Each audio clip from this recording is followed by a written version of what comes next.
Hello, everyone. Good afternoon. Welcome. Thanks for joining us this afternoon. I think it's afternoon where everybody is, just about, unless anybody's in Hawaii. Maybe it's still morning, but we are very happy that you took some time out to learn a little bit more about the Master of Science and Biomedical Science program with the Arizona School of Health Sciences. I'm Dr. Michael DePalma. I'm the program director. I'm a PA. I've been a PA for over 21 years. I was a non-traditional PA student, so any non-traditional students out there, I think this is a program that could certainly help, as well as those students that are looking for a little bit of an edge on their application. Non-traditional students mean I had a career as a microbiologist for 8 years before I decided to go back to school and become a PA. That was actually my second career. My first career, I was a Navy corpsman. So I think, a program like this helps those students that it may have been out for a while or may not have had the courses that we're going to go over as recently. I had about 7 years of education, PA education, teaching in a PA program, and 4 years in PA administration. So I've kind of held a number of hats in the PA world, and we're excited to have everyone here to talk about our program. Also with us is Sarah Meany-Rod Hall. She's the program manager for the Master of Biomedical Science program. She'll be facilitating the meeting. So if you have any questions, you're certainly free to ask them as we go along. You're free to enter them in the chat box. Or if you're brave enough at the end of the talk, you can certainly unmute yourself and feel free to ask them there. But Sarah will help to facilitate those. A couple other names that you might have heard or might, if you've been on the application of the web page, is Joe Kopelman. Joe is an enrollment counselor who was with the online programs at AT-STIL. And if you've submitted an application, you might hear or get an email from Joe. I just see also joining us is Dr. Tom Hartman. Dr. Hartman is with the residential PA program at the Arizona School of Health Sciences. And he's on the director of admissions as well as a faculty member for them. So hopefully, if you have any questions about the PA program, Dr. Hartman will be able to answer those for you as well. So welcome, everyone. This is very informal, so please feel free to ask questions as we go along. Save them for the end, whatever you're most comfortable with. What I would like to start with is just talking about AT-STIL University as a whole. AT-STIL University is a nationwide school. We have campuses basically all over the country, distant campuses all over the country, but primarily in Arizona, Missouri, and California are the main campuses where they do a multitude of health education. So it's not just PA, osteopathic medical school, dental schools, a lot of graduates, healthcare graduates in physical therapy, athletic training, speech language pathology. So we do really focus on a lot of healthcare and training future healthcare professionals. One of the key things, and I like to highlight this early because we'll come back and talk about this later on in the talk, is the mission statement for AT-STIL University. And a couple of the things underlined in the mission statement is training highly competent professionals.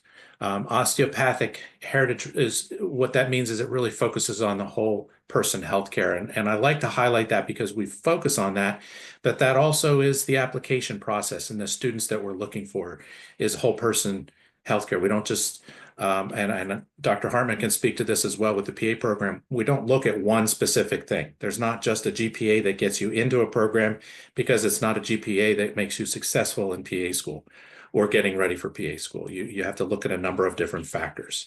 And part of that is desire to help and serve in underserved populations and care for the underserved. So that mission statement, as I mentioned, we'll come back and talk about again.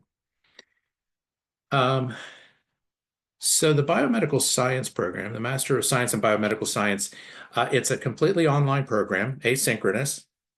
It's 9 months and 45 credits. And I really start off by hitting you with that to let you know it's an intense program. There's a lot of competition to get into PA school. And what you need to do is try and improve your chances of getting accepted. If you've tried in the past and been unsuccessful, then it's time to take a step and say, well, how can I be more competitive? What can I do to improve myself? One of the things that PA programs like to look for is a record of sustained academic success, and taking a course or two over the summer, like your prerequisites is fine. It looks good, particularly if you do well and successful, but it doesn't necessarily give the PA programs that message that you can handle a heavy course load. And this is where our program comes in, because we're very front heavy with our credits. When we get to the calendar, you'll be able to see how you can really demonstrate to PA programs, because our curriculum kind of mimics what you can expect in PA school as far as the intensity and the coursework. So a little bit about the application process and getting into PA school in general. There are currently 310 PA programs that are accredited in the country, and this number is projected to rise to 353 by 2026. Why is that important for you? Well, it's important because even though the number of seats or slots that are going up, so is the competition for those. And PA programs are looking for students that they know can get into and make it through the program. So that competition for good quality students gets even tougher and tougher. And that's why we really want to help you to become as good and quality student getting into a PA program. You can see that the last completed application cycle in 22-23, 31,000 applicants, only 12,000 matriculated. So you're only looking at an acceptance rate of 40%. What happens to that other 60% that didn't get in? So, that's where a program like this come in and help you to really improve your application and improve yourself as a student, as a quality student. Here's a nice slide that shows that even though the number of programs keeps going up every year, so does the number of applications. The number of acceptance going up every year as well, but actually the number of applicants is still outpacing the number of accepted.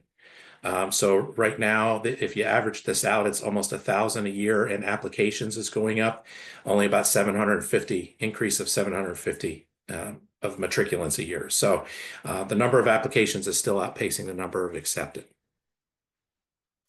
There's two main focuses that we try and attract students and hopefully with the PA programs and understand.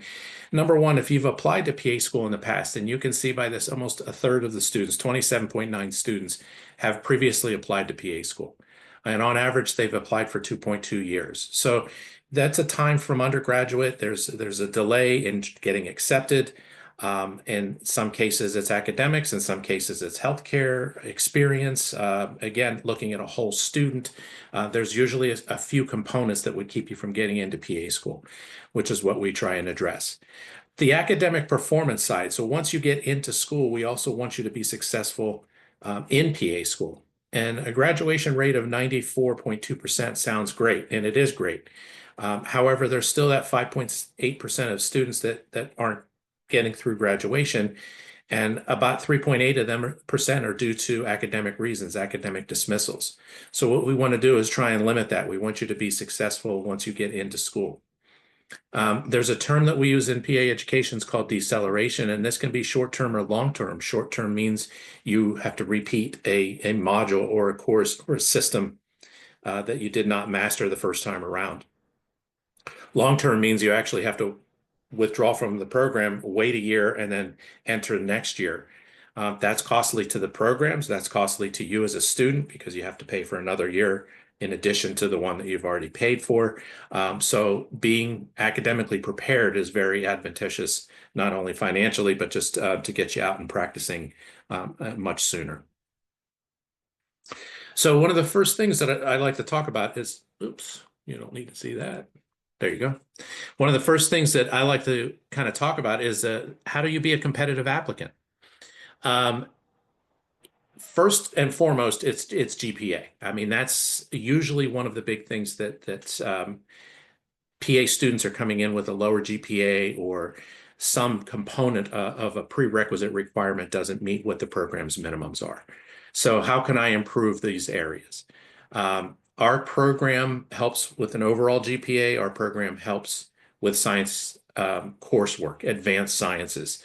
As a PA, we developed this program really mimicking the areas where students struggled in PA school. So physiology, anatomy, medical microbiology, biochemistry. We offer those courses, pharmacology, things like that, that really help students to prepare better and succeed. A program like this, once you've been in it and gotten through it, demonstrates that record of academic success that I mentioned, that sustained academic success that PA applications or committees want to actually see on your application. Our program also helps with a personal statement. We have a medical writing class that helps you all to become medical writers. Doesn't matter which program you're in. All PA programs are master's minimum.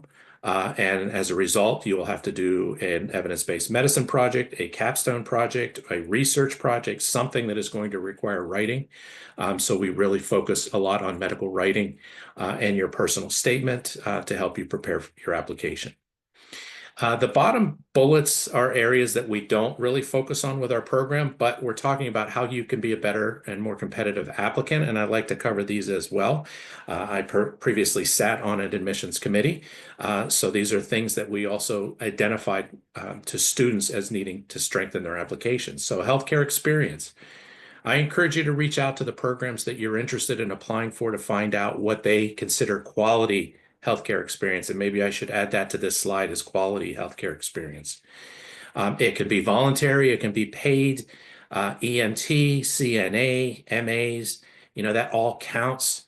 We get the question about scribes a lot. Scribes are good because you're picking up terminology, you're seeing the process. However, you're not having the direct patient interaction that you would necessarily have as an EMT or a CNA. And some PA programs consider scribes as quality healthcare experience. Others do not. That's why I encourage you to reach out and find out what actually counts and to what degree. Some of them are weighted higher than others. Mission-oriented activities. So you take a program like the ASHS PA program in Mesa, Arizona, serving the underserved population. So if you've done any mission activity, traveled anywhere to do medically underserved mission trips, these are things that really help to bolster your application.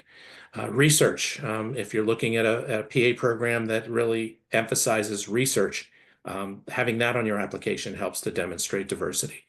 And finally, the big thing is ask. If you've interviewed and you've not been successful getting into school, don't be afraid to reach out to the interviewer or to the program and say, what can I do better? What will improve my application?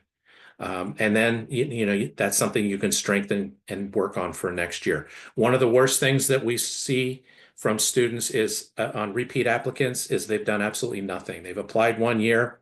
The next year they come back and they apply again. And the first question we ask is, what have you done to improve your application since last year? And if somebody has not done anything, and I'm not saying this program for everybody, I'm saying you have to do something. And the only way to know that is to ask. Okay, so let's talk now about the ASHS Master of Biomedical Science program. So what are we trying to accomplish here? This program was developed. We're in our second cohort right now, so we're relatively new. But this is a program that has been developed for students seeking admission to PA school. That advanced science curriculum really helps to mimic and prove to PA admissions committees that you're capable of getting into and being successful in PA school. The advantage is online and asynchronous format gives you the pace to complete the assignments within the time parameters, but at least at your own pace. Even though it's a rigorous pace, you do have that ability to have some flexibility with how you complete your coursework. The pace is kind of the key, and that's it's very common to have 4 or 5 exams a week in PA school. And it may not be on the same topic. They're usually on different subjects. And how are you balancing your time? So one of the things that our program helps to do is to really teach those important time management skills that a lot of students don't learn until they're, at least a quarter or a third of the way into PA school. Oh, this is the best way I should study. If you develop those skills going in, you will have a big advantage when you get there. So this is our kind of a layout of our curriculum, and I'll show you the calendar in a second. But the upper level science courses that I talked about, anatomy, we teach 3 courses in physiology. Biochemistry, students that have had biochemistry in their undergraduate still find this course to be challenging, but those students that haven't had it have a big advantage. to those that haven't going through this, because biochemistry is an essential component of a lot of different coursework that you're taking, including pharmacology and some of those physiology courses.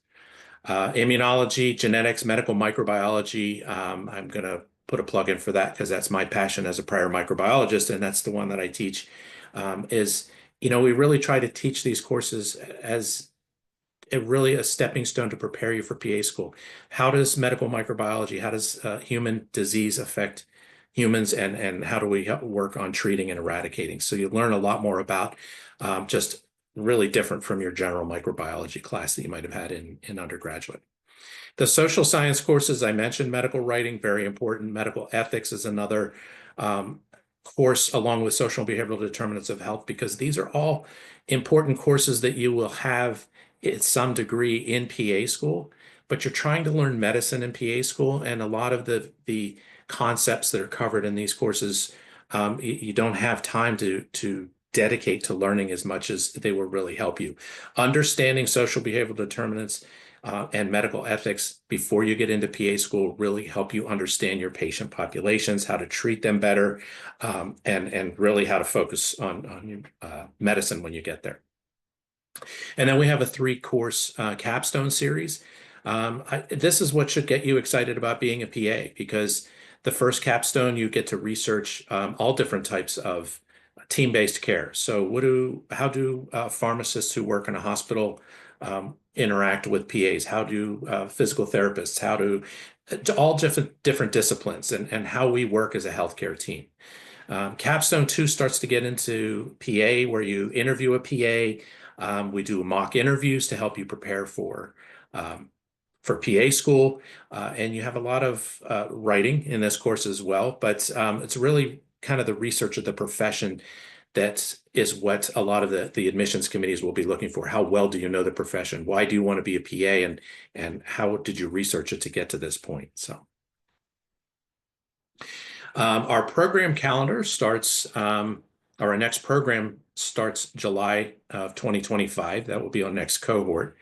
The application window is currently open and will be open till June 15th. AT still runs on 10-week blocks. So I mentioned that we front load. You'll see that in a second, how important that becomes, because if you're applying late in the fall to PA programs or early in the spring, you'll have a good number of credits already completed that you can demonstrate that record of success if you start applying early on. So we do, excuse me, would be 3 10-week blocks. Starting in July, it would be fall block 1 is 10 weeks, fall block 2 is 10 weeks. You get a week off in between those. Between fall block 2 and spring block 1, you get a few weeks for the holiday. Then there's a week off between spring block 1 and spring block 2.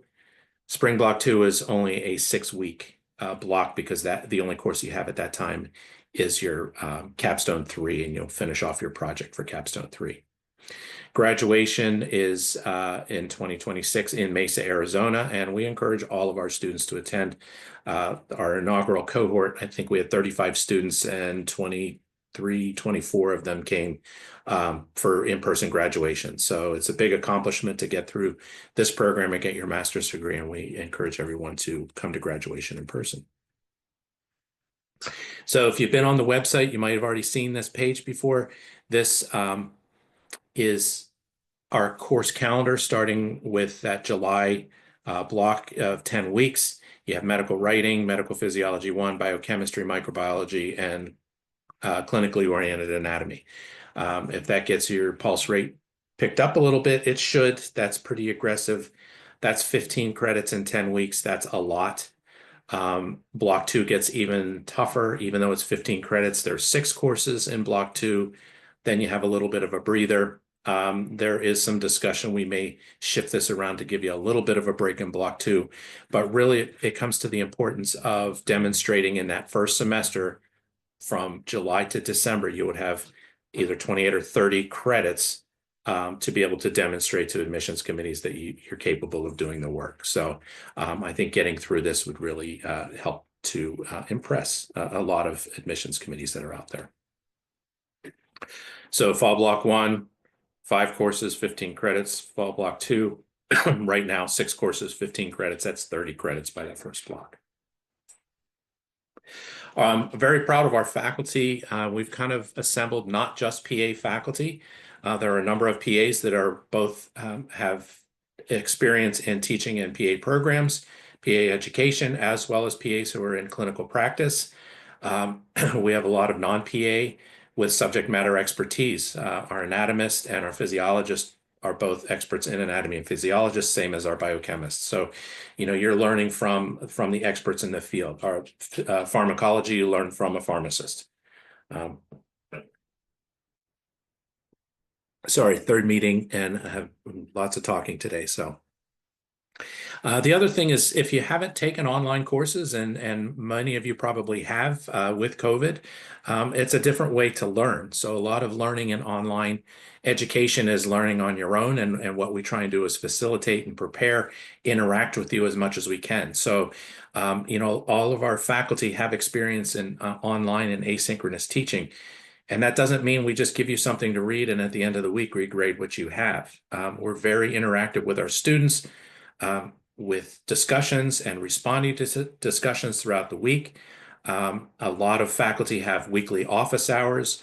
I stagger my office hours at different times to make it easier for students to be able to schedule to come to, but we all have, in addition to the standard office hours by appointment. So whatever is convenient for you to be able to schedule, because students are scattered across the country, so is our faculty.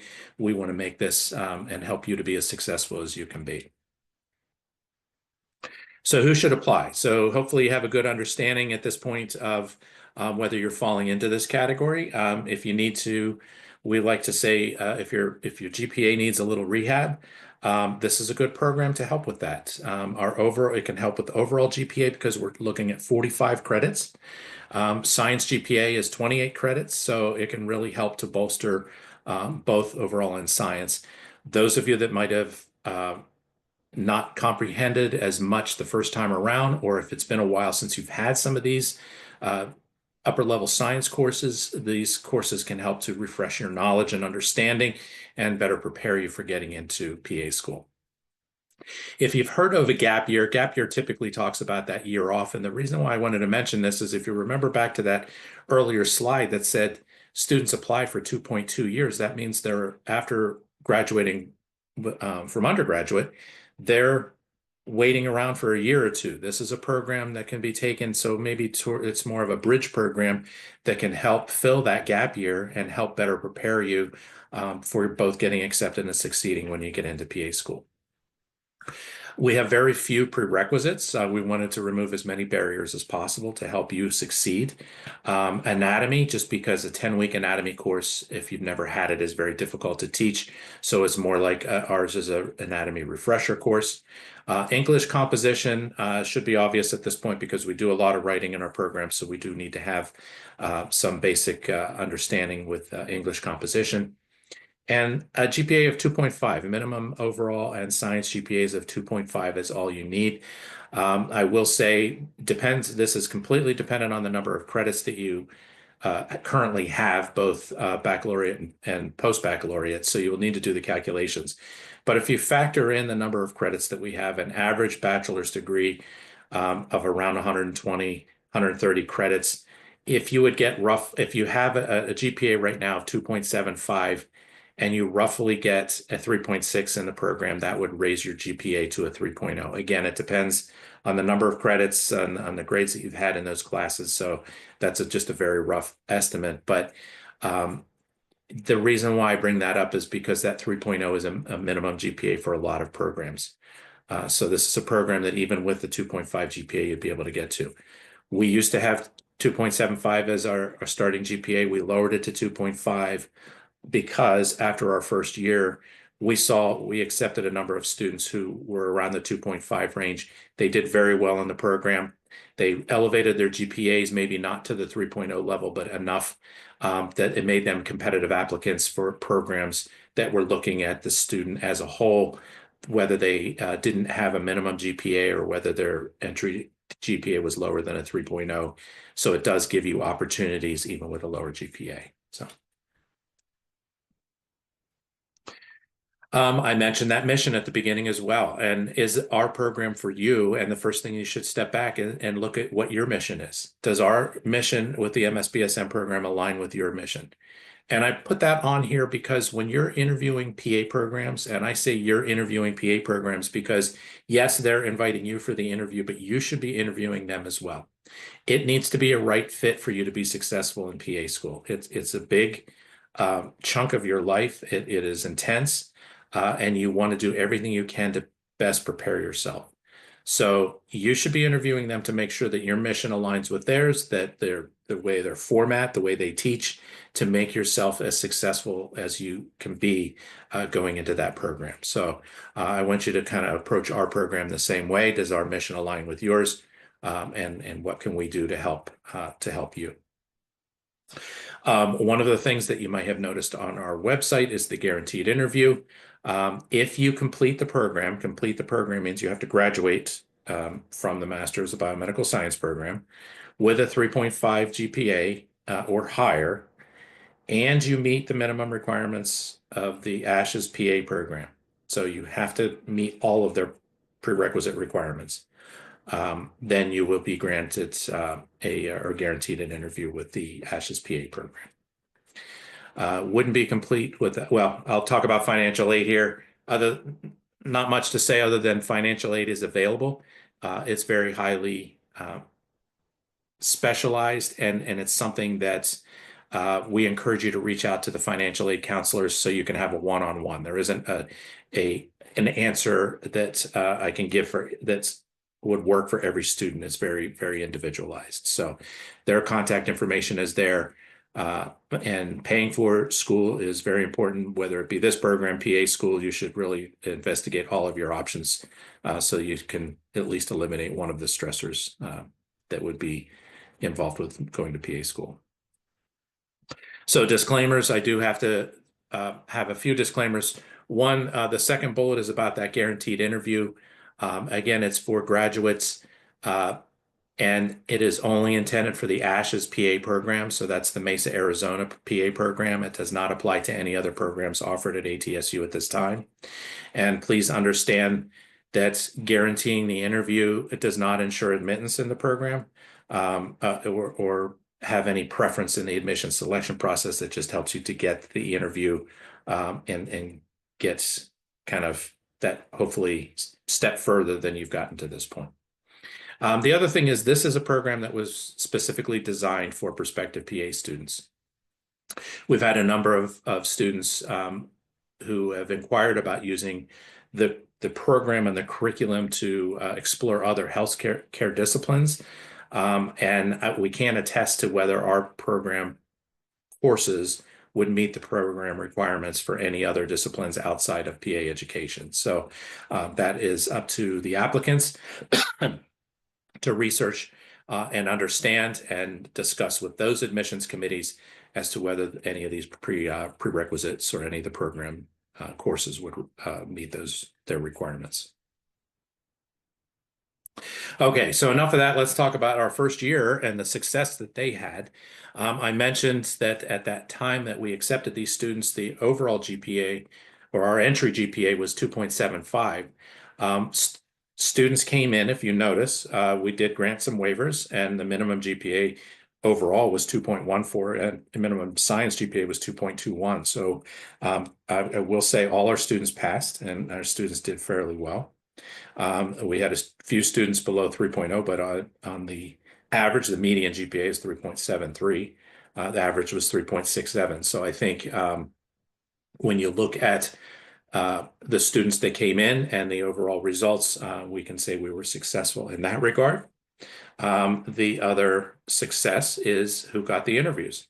So out of those 35 students, 28 students had GPAs of 3.5 or higher, and of those 28, 27 met the PA program requirements, the ASHS PA program requirements. So 27 met all the requirements and were eligible for interviews. Of those 27, 15 actually applied to the ASHS PA program. So 15 is the number to keep in mind. Of those 15, 2 were accepted to the class of 2026, which was actually the class prior to when students would have been eligible. The eligibility would have started after graduation, and those students that were eligible at that point, there were 10. So out of that, of those 15, 80%, 12 out of 15 were accepted to the ASHS-PA program. Our overall class acceptance was 34%. We've recently sent out a survey to our graduates, and we're collecting data now to hopefully see that that number was higher. Because as you saw, if only 15 applied out of 35, hopefully a number of other students applied to other programs that might have been closer to their home or more aligned with their mission. And hopefully we'll hear that they got accepted to those programs as well. So we're very excited, very happy for this first class of students that have gotten accepted. So ultimately, our goal is to help you reach your goal. We want to see you with that white coat on. I will say you have to work hard in this program just as much as you'll have to work hard when you get to PA school. So we're going to open things up to questions. And I wanted to give some contact information there as well. My email address, Sarah's email address, and then we have a program email address. Any general admissions questions you can send to Joe, but we are happy to answer any questions certainly now and as well as after, if you think of any after the talk. But so you've heard me enough. I'll open it up to you guys. There are no questions in the chat at this time, but if you guys would like me to ask your question for you, you can put it in the chat, or if you'd like to ask your question, you can raise your hand and unmute and ask your question.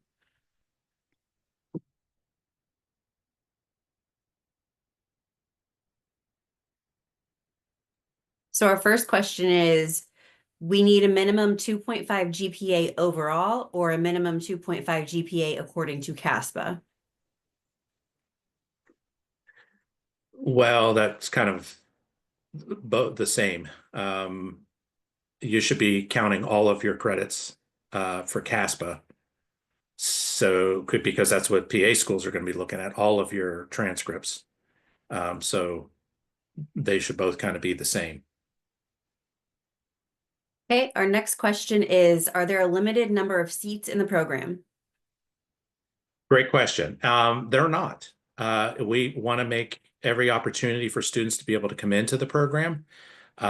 So if we try and keep class sizes around, or section sizes at least around 25 students. If we get more than 25, as we have right now, we open up another section. And we're prepared to continue opening sections as long as students and hopefully as long as students are applying and showing interest. So we don't want to really turn any students away who meet the requirements. Okay, our next question is, what have previous students said about how this has helped them once in the ASHS PA program? Yeah, so we're just gathering that data now because we sent out our first survey to our first class. I will say that the feedback that we're getting is the students that have responded to that survey feel that this program has definitely helped them, both in developing those time management skills and preparing them. The students that have just been accepted will be starting next July in PA school, so we'll be able to follow their academic progress and see how much the program has really helped them. But at least preliminarily, students have been very positive about how much they feel that this has helped them. Good question. Next question is there a GRE requirement prior to getting an interview invite? No, good question there too. We don't have a GRE. We did not want that. There are a lot of PA programs out there that do not have GRE requirements, so we did not want to create a barrier of adding something that really isn't, from our standpoint, necessary. If a PA program requires that, then obviously you would need to complete that prior to applying to that PA program, but not for our program, no. And we don't have an interview. We will screen your application. We do ask, in addition to the courses that we require, we do ask for a personal statement, and that's just to ensure that you are interested in PA as your future, and we ask for one letter of recommendation. Honestly, both of them, if you've applied to CASPA or through to PA schools in the past, you're welcome to use your personal statement that you used for PA school. We just want to learn a little bit more about you. Next question is there an advantage to applying earlier in the cycle? Um, Not necessarily. I mean, we certainly, the sooner that we know that you're coming into the program gives us better understanding of how many courses or classes that we sections that we could offer. But we also understand that if you're applying to PA school and you're waiting to hear from them, you know, that happened our first cohort. We had a few students, the second cohort. We actually started with 38 at the very first, Mhm. the first cohort that we had. Two of them got accepted to PA school before the program started and they dropped out. One of them actually got accepted, I think, like 4 or 5 weeks into the program and dropped out because they got accepted. So, we understand that you're applying. I will say waiting till, May, June timeframe can be a little bit concerning because we need those required documents such as transcripts. And if we don't want that to be the reason that you didn't get in because, we didn't have all the required documents before the deadline. So this next question is a clarifying question. Can you clarify if a CASPA GPA is different than a university GPA? Well, yeah. So when you're saying university GPA, if that's all that you have in your record, if you only have one transcript and it's that university GPA, part one of that question is then that would probably be the same.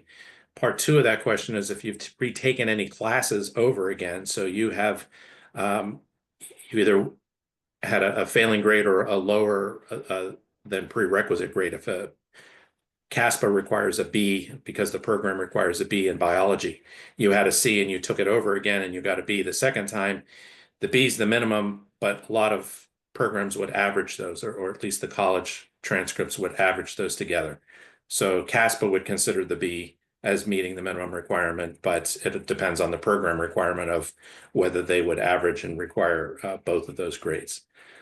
So yeah, it may not be the same. The other side of that coin is if you've taken multiple classes after graduation, that would be considered your post-baccalaureate. Again, those are all things that should be considered or counted in CASPA. And those are things that we would also ask for anything in addition to your undergraduate transcript, any coursework that's done, because that all has to factor into whether you qualify for the automatic interview with the 3.5, because it would be looking at your overall GPA, which is what CASPA and the PA programs would be looking at. To get into our program, the 3.5 is what we look for. If you have lower, as I mentioned in the one slide, that we will consider granting a waiver depending on how your whole application looks, not just the grades. We would look at everything altogether. And just to clarify, that GPA is 2.5, not 3.5. Yeah, sorry. Which one? Okay, that is all of the questions so far in the chat. Does anybody else have any questions? I actually have one more question. Sure. So you guys said that you're guaranteed an interview if you have a 3.5. Is that just in the master's program or your overall after the master's program? Oh, yeah, good question. So you're guaranteed the interview if you have a 3.5 in the Masters of Biomedical Science program. Oh, But okay. you still Okay. have to meet the prerequisite requirements of the ASHS PA program. So Which is a if you're cheap, 3.0, right? Okay. correct. So that's why I kind of did the numbers that if you have around a 2.75 and you've got roughly a 3.6, depending on how many credits that you have, that should be enough to get you to the 3.0. A lot of programs, I'm seen a lot of programs that are like this. Their application, when you apply, they have hard cutoffs with a lot of different things, including GPAs. So if you have a 2.99, it's going to get cut off and not even make it to the admissions committee because it has to be a 3.0 to meet the prerequisite requirements. That's why I mentioned the B in coursework on CASPA, because a lot of programs that require that you have a B, if you have a B minus, that gets cut out and that application doesn't even go any further. I hate for people to have to waste money in CASPA by checking the box to apply to programs. If you're not meeting the requirement, wait until you have the credits or you meet the requirements, or find those programs that you feel would align with you a little bit better. So, good question. Okay, thank you. Sure. We have another question. The question is, do we need letters of recommendation? Yeah, one letter, but it can be your one of the letters that you used for your CASPA or your PA application. Typically from if you're right from school, from undergraduates, one of your college professors would be fine. If you've been out working for a little while, somebody that you've worked with, somebody that just can speak to your character.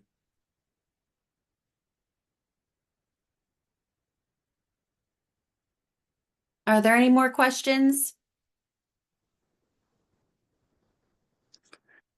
Hartman, anything that you'd like to add? Yeah, thanks. It's great to join with you, and thanks for being here today.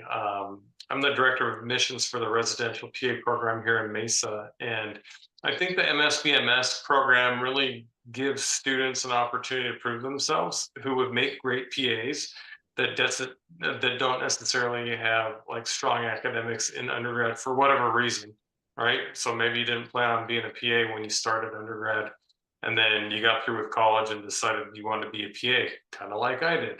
And so I think this gives you a good bridge to prove that you can handle the academic rigor that you're going to see in PA school. So I think the program design is strong, and it helps prepare students to be successful in our program, especially given the advanced pace of both the MSBMS program, but also PA school in general.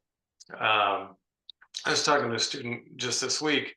You know, we also teach microbiology and some anatomy in the first 10-week block for residential PA, but we teach you a whole year of anatomy in 5 weeks. And so if you remember in undergrad, you do anatomy 1 and anatomy 2 over a course of a year. That all gets accelerated to 5 weeks. And so the MSBMS really allows you to brush up on some of the things that you're going to need to be successful in PA school. And so it's a really good opportunity for you to get ready for PA school. Great, thank you. Yeah. No other questions? Not seeing any in the chat. Okay, well, thank you everyone for joining us. And certainly if you have any other questions about the program, visit our website, email Sarah or myself, and we look forward to seeing your applications, and best of luck in your future as a PA.